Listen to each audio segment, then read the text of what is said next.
Hello, I'm Keith Reeves. Those of us who have dedicated our lives to instruction do so today in spite of the difficulties faced by the education profession.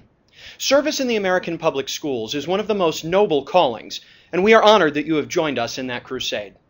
By virtue of our working with children, teaching in today's climate requires awareness and caution. No responsible person believes that unprofessional people who endanger or harm children should be permitted to teach. However, sometimes good people make poor decisions. Sometimes good teachers make honest mistakes.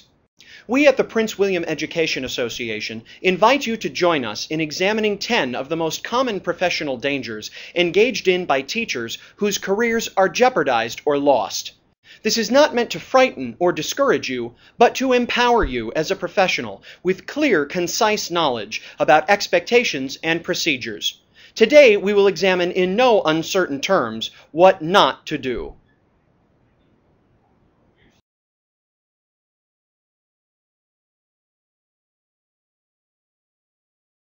All monies need to be receipted and deposited with your bookkeeper daily. Never put money into your pocket, your purse, or your desk drawer.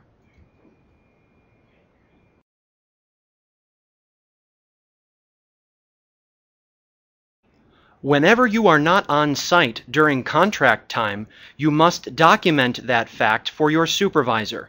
If you come late, if you leave early, or if you are out of school for the day, you must follow site procedures for notifying the appropriate personnel and documenting that fact, usually by a sign-in or out sheet and/or leave forms.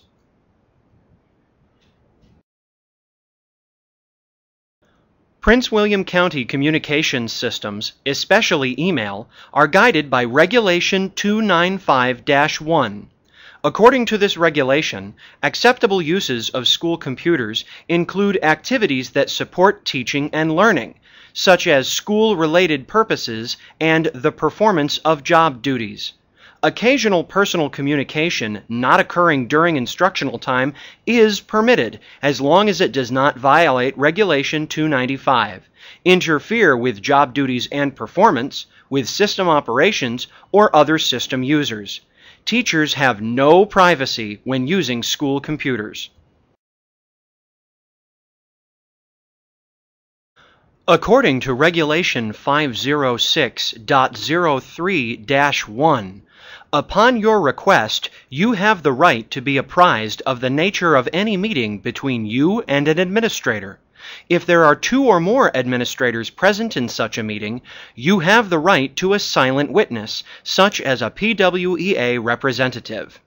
However, you do not have the right to refuse to attend such a meeting. You have the right to 2 primary courses of action. You can request that the meeting be rescheduled to accommodate the attendance of your representative, or you can attend the meeting and remain silent throughout. If you are pressed for an answer during a confrontational meeting, you always have the right to answer, "I have nothing to say at this time." In such a case, you would avoid being labeled as insubordinate.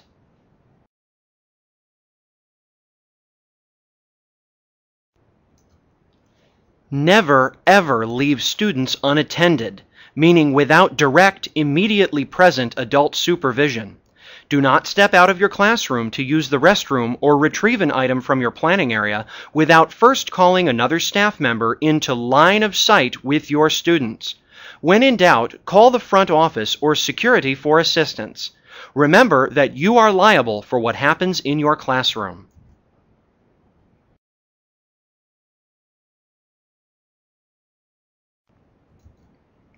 Educators are professionals. As such, we are expected to, and should have the self-respect, to dress accordingly. We are adults, and wearing clothing that is more similar to teenagers than adults is a liability for a leader and a mentor of children.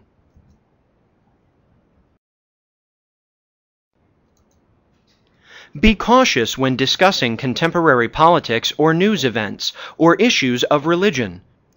It is a teacher's job to educate, not to indoctrinate. It is a parent's role to prescribe a moral context for a child, not yours. It is not only inappropriate, but unethical and in some cases illegal for you to impose your personal morality, beliefs, or politics on your students.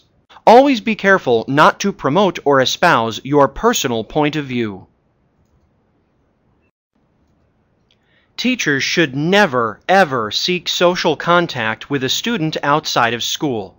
Do not go to a student's home, and do not invite students over to your home. Do not intentionally attend a public event, such as a concert or festival, to spend time with students outside of school, even if the parent of a student will be present, or even if the parent invites you. Politely decline, stating that it would be inappropriate. And of course, if students are present, refrain from consuming alcohol, regardless of your location. Remember, your relationship with students at your school must be completely professional. When in your school's community, always exercise good judgment regarding your speech and actions. MySpace and Facebook are two examples of social networking sites.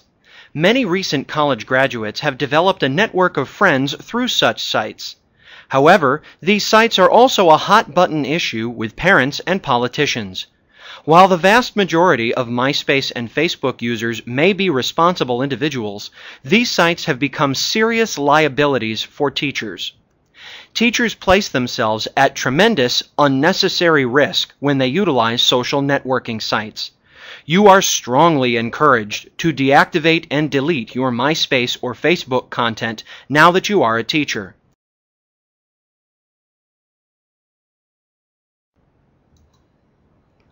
It is our job to help students become responsible and contributing members of society. It is not our job to become their friends. Effective teachers will develop personable relationships with students, but not personal relationships. Showing empathy for and investment in your students is fundamentally different than engaging in behavior that makes you a peer instead of a mentor. Being friendly is different than being friends. Remember your role as a mentor, and remember that no matter the age group that you teach, your students are children and you are an adult. No significant learning takes place without a significant relationship. However, the nature of that relationship must be ethical and professional. Membership in the Prince William Education Association provides you with professional and legal support services should you ever need them. However, instead of finding yourself in a crisis or on the defense, we hope that this proactive exploration of 10 mistakes made by colleagues who have preceded you will help you make good choices and avoid problems altogether. If you have questions or concerns, seek out your fellow PWEA members or your building representatives. One of our association's primary objectives is to promote competency in teaching. Part of that competency in the 21st century must include identifying and understanding potential bumps in the road ahead. Drive safely, my friends, as you journey through your year. Thanks for watching. For the Prince William Education Association, I'm Keith Reeves.